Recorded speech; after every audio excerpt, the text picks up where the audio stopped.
تیری عظمتوں سے ہوں بے خبر، یہ میری نظر کا قصور ہے۔ اعوذ باللہ من الشیطان الرجیم، بسم اللہ الرحمن الرحیم۔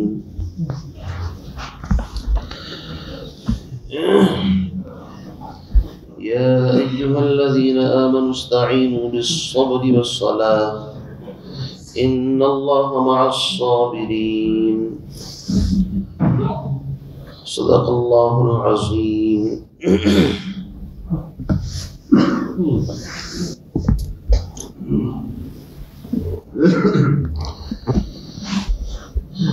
یا ایہا الذین آمنوا استعینوا بالصبر والصلاة، اے ایمان والو صبر اور نماز کے ذریعے سے مدد حاصل کرو۔ ان اللہ مع الصابرین، بے شک یقیناً اللہ صابرین کے ساتھ ہے۔ یہ اس آیت کریمہ کا ترجمہ آپ حضرات کے سامنے بیان کر دیا گیا۔ یہاں پر ایمان والوں کو اللہ رب العزت نے یا ایھا الذین آمنوا کہہ کر کے دوسری مرتبہ خطاب فرمایا ہے۔ اس سے پہلے ایک خطاب گزر چکا ہے، یا ایھا الذین آمنوا لا تقولوا راعنا، اے ایمان والو آداب کے ساتھ زندگی گزارو، بے ادبی مت کرو۔ جب میرے محبوب صلی اللہ علیہ وسلم سے خطاب کرو تو ادب کا خاص خیال رکھو، راعینا مت کہو، اس لیے کہ یہود اس لفظ سے غلط مطلب نکالتے ہیں، تو وہ لفظ ہی چھوڑ دو کہ جس کے اندر غلط مفہوم شامل ہو، تم انظرنا کہا کرو۔ تو پہلا خطاب ایمان والوں کو آداب سے متعلق تھا، یہاں پر ایمان والوں کو دوسری مرتبہ اللہ نے یا ایھا الذین آمنوا کہا ہے۔ قرآن پاک میں یا ایھا الناس، یا ایھا الذین آمنوا متعدد جگہ پر آیا ہے۔ تقریباً 88 مقامات پر اللہ رب العزت نے یا ایھا الذین آمنوا کہہ کر کے خاص ایمان والوں کو مخاطب کیا ہے۔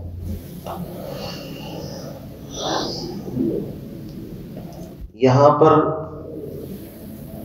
خاص چیز سمجھنے کی یہ ہے کہ جب قرآن پوری انسانیت کو مخاطب کرتا ہے تو کوئی نہ کوئی عقیدے سے متعلق بات ہوتی ہے، جیسے کہ رکوع نمبر 3 میں سورہ بقرہ کی گزر چکا ہے، یا ایھا الناس اعبدوا ربکم الذی خلقکم والذین من قبلکم لعلکم تتقون، اے ایمان والو اس رب کی عبادت کرو جس نے تمہیں آسمان کو، زمین کو، تم سے پہلے لوگوں کو پیدا کیا۔ تو چونکہ اللہ کی بندگی کا مکلف ہر انسان ہے، ہر مخلوق ہے، اس لیے وہاں پر یا ایھا الناس کہا۔ لیکن جب قرآن کوئی خاص میسج ایمان والوں کو مخاطب کر کے دیتا ہے تو اس میں کوئی ایسی اہم بات ہوتی ہے کہ جیسے کہ باپ اپنے خاص فرما بردار اور مطیع بیٹے کو بلا کر کے نصیحت کرے کہ بیٹا یہ کمال تو تیرے اندر ہے ہی، اگر یہ چیز اور تو اپنے اندر پیدا کر لے تو نور علی نور۔ یہاں پر اللہ رب العزت نے یا ایھا الذین آمنوا کہہ کر کے خطاب فرمایا۔ یہ سورہ بقرہ کی آیت نمبر 153، اس سے پہلی 2 آیات میں اللہ رب العزت نے 2 اہم باتیں ارشاد فرمائی تھی۔ ایک تو یہ فاذکرونی اذکرکم، تم مجھے یاد کرو میں تمہیں یاد کروں گا۔ دوسرے فرمایا تھا وشکروا لی، تم میرا شکریہ ادا کرو، ولا تکفرون، نہ شکری نہ کرو۔ تو اس آیت میں ذکر کا اور شکر کا ایک جامع ترین طریقہ اللہ نے بتا دیا۔ سوچ سکتا ہے کہ ذکر کیسے کروں، تو ذکر تو انفرادی بھی ہے، اجتماعی بھی ہے، ذکر جہری بھی ہے، ذکر سری بھی ہے، ذکر قلبی بھی ہے، ذکر لسانی بھی ہے، اور بدن سے بھی ذکر ہوتا ہے، اسی طرح شکر بھی۔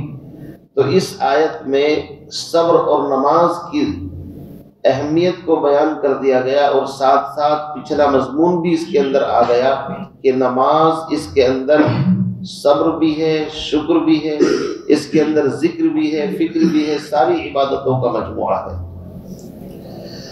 بہرحال اس آیت کے مفہوم کو سمجھنے کے لیے تھوڑا سا پس منظر آپ کو سمجھنا پڑے گا، چونکہ اس کے بعد جو آیت آ رہی ہے وَلَا تَقُولُوا لِمَن يُقْتَلُ فِي سَبِيلِ اللَّهِ أَمْوَاتٌ، اس میں آیت جہاد یا قتال آپ اس کو کہہ سکتے ہیں، تو اس کے لیے بھی چونکہ ذہن سازی کرنی ہے، ذہن بنانا ہے، تاکہ آئندہ آنے والا مفہوم جو ہے وہ اچھی طریقے سے ذہن کے اندر بیٹھ جائے۔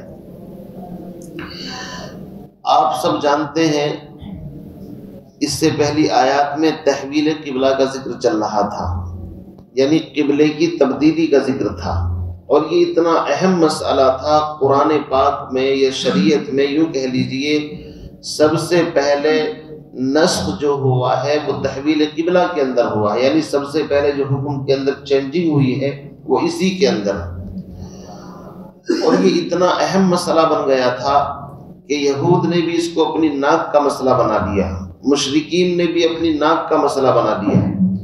اللہ رب العزت نے اپنے نبی محمد عربی صلی اللہ علیہ وسلم کو 16 یا 17 مہینے بیت المقدس کی طرف منہ کرنے کا حکم دیا، اس کے بعد خانہ کعبہ کو لائف ٹائم کے لیے، ہمیشہ کے لیے اللہ نے اعلان کر دیا کہ تم اپنا رخ مسجد حرام کی طرف کر لو، اور تم چاہے سفر میں ہو، حضر میں ہو، چاہے خاص مکے مدینے کے اندر ہو، یا اینما تکونوا، تم دنیا کے کسی بھی کونے میں ہو، فولی وجہک شطر المسجد الحرام، اب ہم نے تمہارے لیے ملت ابراہیم کے مطابق جس ملت کے اوپر تم ہو اسی کا بنایا ہوا کعبہ، حضرت ابراہیم اسماعیل کا بنایا ہوا کعبہ، اسی کی طرف رخ کرنے کا حکم دے دیا۔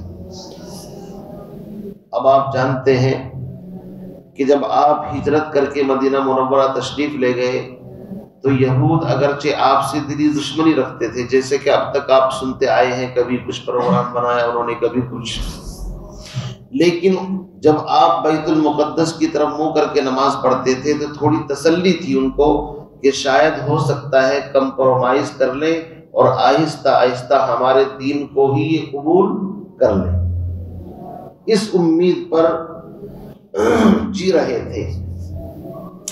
لیکن جب 16-17 مہینے کے بعد حکم ملا کہ اب آپ اپنا قبلہ مسجد حرام کو، خانہ کعبہ کو بنا لیں، تو یہود جو اندر اندر آپ سے دشمنی رکھتے تھے ان کی دشمنی کھل کر کے سامنے آنی شروع ہو گئی۔ وہ اس بات کو سمجھ رہے تھے کہ یہ آخری پیغمبر ہے، مستقل کتاب ان کو دی گئی ہے، ایسا نہیں کہ ہماری کتاب کو پڑھنے کو حکم ملا ہو کہ تورات کو پڑھا کرو یا انجیل کو، مستقل کتاب، مستقل شریعت۔ تو یہ اس خطرے کو محسوس کر رہے تھے جو امامت اور جو قیادت اور جو چودراہٹ اب تک ہماری چل رہی تھی، بنو نذیر، بنو قینقاع، بنو قریظہ، یہ یہودی اہل کتاب سمجھے جاتے تھے، اور پوری مدینے کی مارکیٹ کے اوپر ان کا قبضہ تھا، پورے سیاسی اعتبار سے، تجارتی اعتبار سے، ہر اعتبار سے یہ تمام لوگوں کے اوپر فائق، ممتاز، اور دین بھی کسی نہ کسی درجے میں ان کے پاس تھا، تو دینی قیادت اور امامت بھی ان کے پاس تھی۔ انہوں نے محسوس کیا کہ آخری پیغمبر آ چکے ہیں، اب یہ تاج تم سے چھن کر کے ان کے سر کے اوپر رکھ دیا گیا۔ تو ظاہر بات ہے جب کسی کے عہدے اور منصب کی بات آتی ہے تو انسان تل ملا اٹھتا ہے، تو یہ غیظ اور غضب کے اندر بھن گئے۔ انہوں نے سوچا کہ اس پیغمبر کا راستہ روکو، چاہے اس کے لیے کچھ بھی کرنا پڑے۔ چنانچہ انہوں نے اپنی پوری طاقتیں لگائی مدینے سے باہر جو طاقتیں تھی ان سے ملتے تھے، یہاں تک کہ خود ایک مستقل قافلہ مکہ المکرمہ گیا اور جا کر کے قریش کو بھڑکایا کہ تم باہر سے ادھر سے آؤ، اندر سے ہم تمہاری سپورٹ کریں گے، اس طرح کی باتیں۔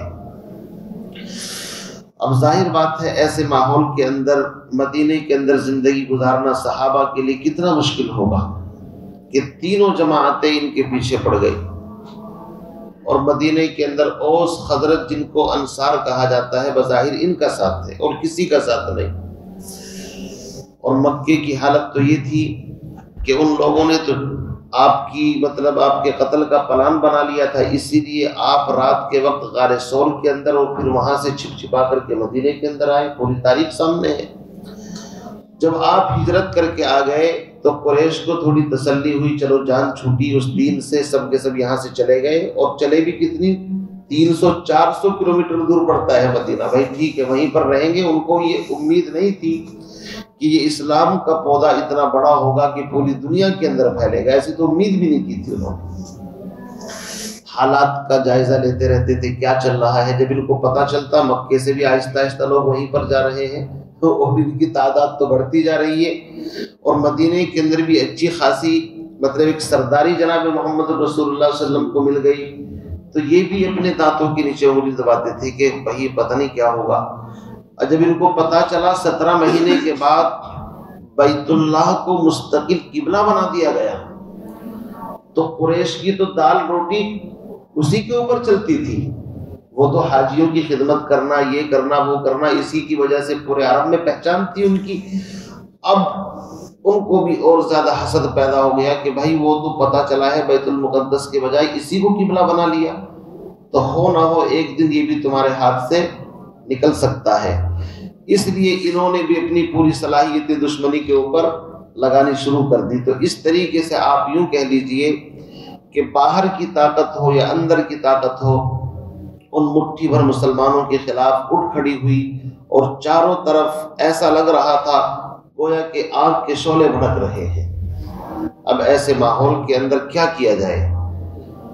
قربان جائیے، اللہ رب العزت کتنے رحیم مشفق ہیں، کریم ہیں، اللہ نے ایسے ماحول کے اندر جناب محمد الرسول اللہ صلی اللہ علیہ وسلم کو دو چیزیں ایسی عظیم عطا فرمائی کہ اگر آج کے اس ماحول کے اندر بھی ہم دیکھیں کہ چاہے انسان کتنا بھی پریشان حال ہو، جو نسخہ اللہ رب العزت نے اس ماحول کے اندر جناب محمد الرسول اللہ صلی اللہ علیہ وسلم کو عطا فرمایا تھا، خدا کی قسم آج بھی ہماری کامیابی کے لیے وہی نسخہ قرآن کے اندر موجود ہے۔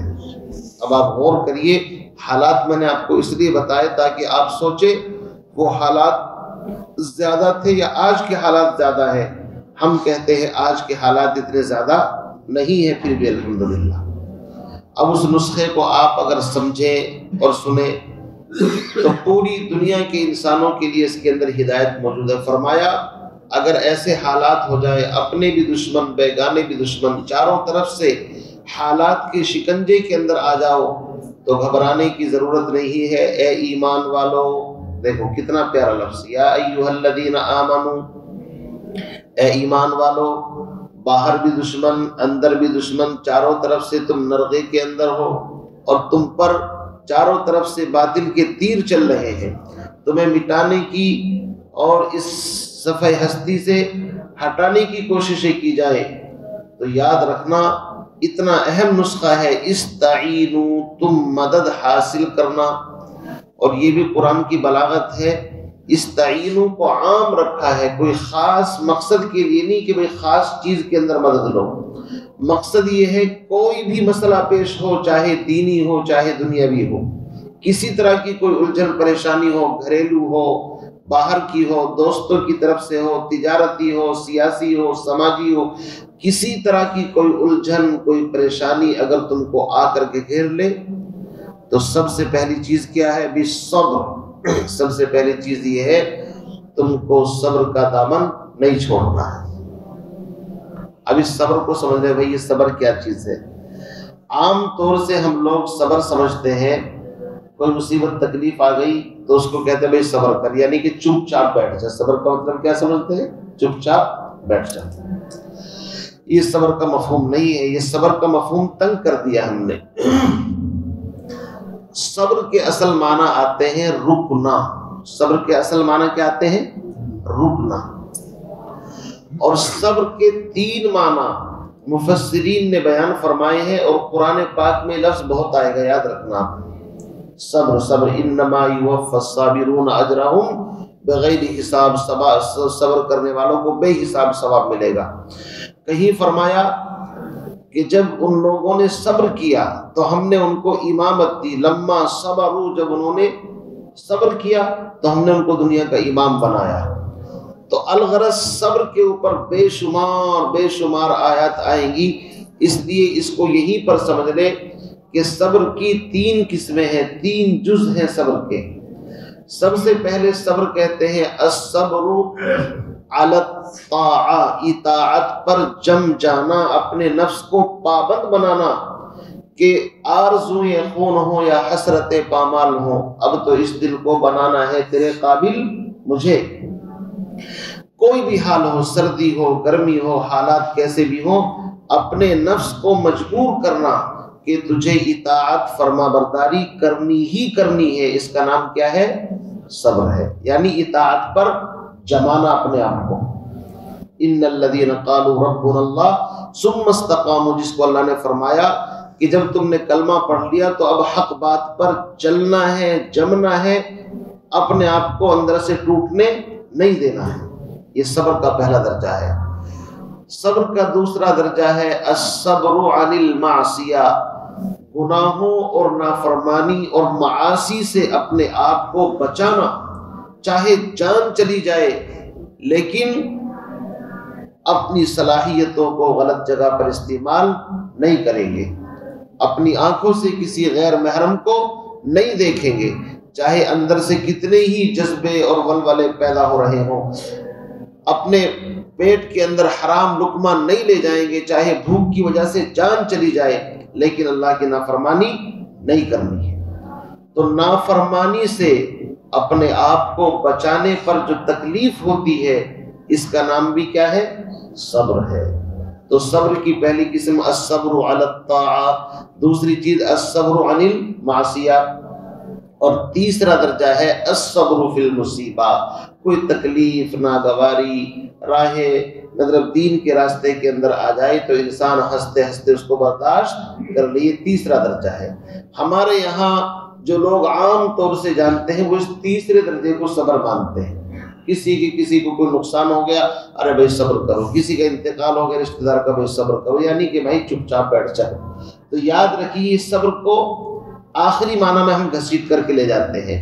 صبر ایک ایسا جامع ترین لفظ ہے خدا کی قسم کہ اس میں ساری عبادتیں ہیں۔ یاد رکھیے انسان کو اللہ نے 2 چیزیں دی ہیں، عقل اور نفسانی خواہش، 2 ہی چیزیں ہیں نا۔ فرشتوں کے اندر عقل ہے، نفسانی خواہش نہیں ہے، اس لیے صبر کی ضرورت ہے ہی نہیں۔ حیوان ہیں، جتنی مخلوق ہے ان کے اندر خواہش نفس موجود ہے لیکن عقل نہیں ہے جی، اس لیے ان کو بھی صبر کی ضرورت نہیں ہے۔ صبر کی ضرورت اس مخلوق کو ہے جس کے اندر نفسانی خواہش ہے اور ساتھ ساتھ عقل ہے۔ عقل کہتی ہے کہ اس کام کو مت کر، اور اندر سے خواہش کہتی ہے اس کام کو کر لے۔ اب جب دونوں کے اندر جنگ ہوتی ہے تو وہ اپنی عقل کی بات مانتا ہے یا خواہش کی بات مانتا ہے، یہاں پر انسان کے صبر کا پتہ چلتا ہے۔ کیوں جی؟ غیر محرم گزر رہی ہے، خواہش ارے بھائی دیکھ لے کیا ہوگا، استغفار پڑھ لینا، لیکن عقل کہتی ہے نہیں، اگر دیکھو گے اللہ ناراض ہو جائے گا۔ اب اپنی عقل کے مطابق اس نے مطلب وہ کیا اور خواہش کو کچل دیا۔ اس کا مطلب یہ ہے الصبر عن المعصیہ، گناہوں سے بچنے پر صبر کیا اس بندے کو، اجر ملے گا اس کو۔ فجر کی نماز پڑھنا بڑا مشکل تھا، سردی ہے، بستر کے اندر بڑا مزہ آ رہا تھا، لیکن مؤذن کی اذان سنی، حی علی الصلاۃ، الصلاۃ خیر من النوم، بستر کو چھوڑ دیا، اپنے نفس کی بات نہیں مانی، عقل کی بات مانی کہ نماز پڑھنے میں کامیابی ہے، چل چل آ گیا مسجد کے اندر، تفسیر کے اندر بیٹھا، تو سمجھو اس نے اطاعت کے اوپر صبر کیا۔ اس کا مطلب عبادت صابرین کے اندر سے ہے۔ تو میرے بھائی کامیابی کا نسخہ ہے صبر. آگے چونکہ آیت جہاد بھی آ رہی ہے، اور سب سے بڑی چیز یہ ہے کہ اللہ کے نام پر اگر جان کی بھی ضرورت پڑے تو انسان پرواہ نہ کرے، تو یہ بھی صبر کا اعلیٰ درجہ ہے. تو بہرحال اللہ نے فرمایا یا ایھا الذین آمنوا، اے ایمان والو، استعینوا بالصبر، صبر کے ذریعے سے مدد حاصل کرو. تو لفظ صبر امید ہے سمجھ میں آ گیا ہوگا. صبر کے 3 معنی سمجھ میں آ گئے نا. الصبر علی الطاعہ، اطاعت پر جمنا صبر کہلاتا ہے. الصبر عن المعصیہ، گناہوں سے بچنے پر پوری جان لگا دینا، اس کا نام صبر ہے. تیسری چیز الصبر فی المصیبہ، کوئی حالات ناگوار حالات پیش آ جائے اس کے اندر بھی اللہ کی طرف رجوع کرنا، اس کا نام صبر ہے. تو صبر کامیابی کی کنجی ہے، اسی لیے فرمایا الصبر مفتاح الفرج، صبر کشادگی کی کنجی ہے.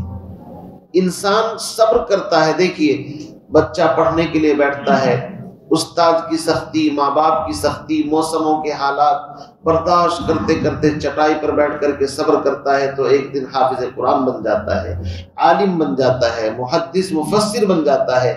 اگر وہ پڑھائی کے اندر تکلیف برداشت نہ کرتا تو آج محدث اور مفسر نہ بنتا.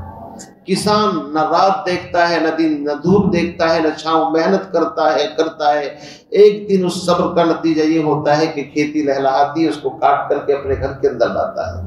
اس صبر کے مفہوم کو آپ ہلکے میں نہ لے کر اسی لفظ کے اوپر بات کریں تو پورے دن بات ہو سکتی ہے. انسان صبر کرتا ہے ہر چیز کے اندر، تب جا کر کے کامیابی ملتی ہے.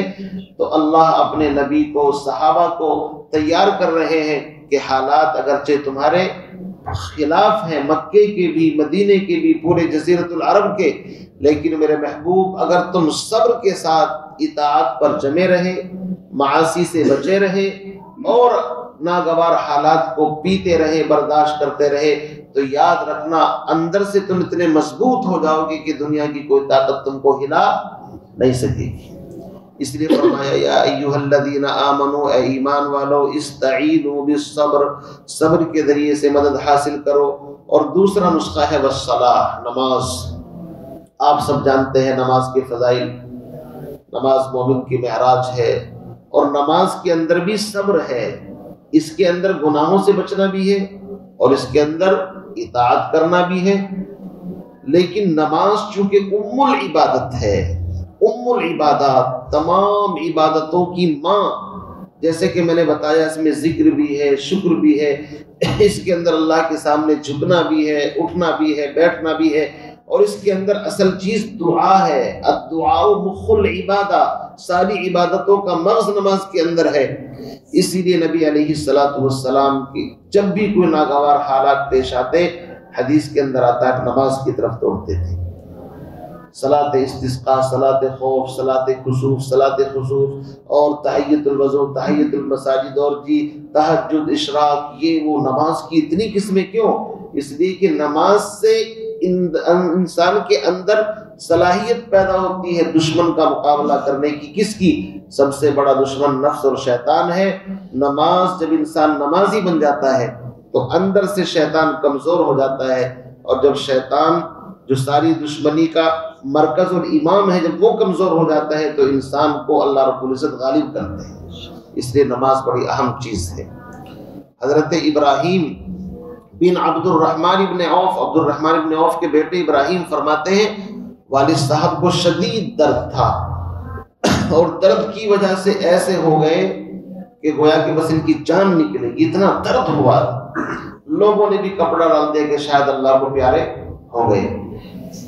تو ان کی جو اہلیہ تھی ام کلثوم بنت عتبہ، یہ مسجد کے اندر گئی، صحابیہ تھی، اور نماز شروع کر دی. چونکہ ان کو تو تعلیم ہی تھی ناگوار حالات کے اندر نماز پڑھنی ہے. وہ نماز سے فارغ بھی نہیں ہوئی کہ والد صاحب کو افاقہ اور سکون مل گیا. اس عظیم سنت کو زندہ کریں. حالات سن کر کے ادھر ادھر بھاگنے کے بجائے مسجد کی طرف دوڑنا چاہیے. ایسے ہزاروں واقعات ہیں کہ صحابہ پر کوئی بھی حال پیش آیا تو مسجد کی طرف دوڑتے تھے نماز کے لیے. چونکہ نماز اہم عبادت ہے، اس کے اندر خاصیت ہے. جیسے کہ میگنیٹ کے اندر خاصیت ہوتی ہے چپکنے کی، ایسے ہی اس کے اندر خاصیت ہے تکلیفوں کو ختم کرنے کی، چاہے ہم سمجھے چاہے نہ سمجھیں۔ اس لیے اللہ نے فرمایا ایمان والو حالات سے گھبرانا نہیں، استعینوا بالصبر والصلاۃ، اور آگے اس کی حکمت بیان کر دی کہ چلو تم چھوٹے بچے ہو اور تمہیں ابھی بات عقل میں نہیں آئے گی، لیکن ایک بات بتاتے ہیں، ان اللہ مع الصابرین، کہ صبر کرنے والوں کے کام کیوں بنتے ہیں؟ اس لیے کہ اللہ ان کے ساتھ ہوتا ہے۔ اور دنیا کے اندر بھی اگر کوئی معمولی آدمی یوں کہہ دے ہم تمہارے ساتھ ہیں، اور سرکاری ملازم ہو تو انسان ڈھارس بن جاتی ہے، میرے ساتھ تو فلاں ایم پی صاحب، ایم ایل اے صاحب، ان کا فون آیا تھا، کہہ رہے تھے ہم تمہارے ساتھ ہیں نہیں۔ اور یہاں کون کہہ رہا؟ اللہ کہہ رہے ان اللہ مع الصابرین، بھائی ہم تمہارے ساتھ ہیں، ہم خود دیکھ لیں گے تمہارا مقابلہ کون کرے گا۔ اس آیت پر انشاءاللہ تسلی بخش گفتگو کل بھی کرے گے، چونکہ مجھے خود اندر سے تسلی نہیں ہو پا رہی ہے۔ بڑی آیت بڑی اہم ہے، بڑا مضمون، بڑا ٹاپک بڑا اہم ہے، لیکن وقت کی جو تنگ دامنی ہے وہ اپنا گلہ و شکایت کر رہی ہے، اس لیے انشاءاللہ مزید اس کے متعلق کل کچھ عرض کریں گے۔ بس دو چیزوں سے مرکب ہے یہ نسخہ، صبر اور نماز، صبر اور نماز، اور قرآن میں جگہ جگہ پر آئے گا۔ وَاسْتَعِینُوا بِالصَّبْرِ وَالصَّلَاةِ پہلے بھی گزر چکا ہے کہ مدد حاصل کرو نماز سے اور صبر سے، اور یہاں پر فرمایا تھا وَإِنَّهَا لَكَبِيرَةٌ، یہ بڑی بھاری چیز ہے، بڑی تکلیف محسوس ہوگی، لیکن إِلَّا الْخَاشِعِينَ، جن کے دلوں میں اللہ کا ڈر، خشوع و خضوع پر کوئی بھاری نہیں۔ اللہ تعالیٰ مجھے آپ کو ان باتوں پر عمل کی توفیق نصیب فرمائے۔ سبحان اللہ و بحمدہ، سبحان اللہ۔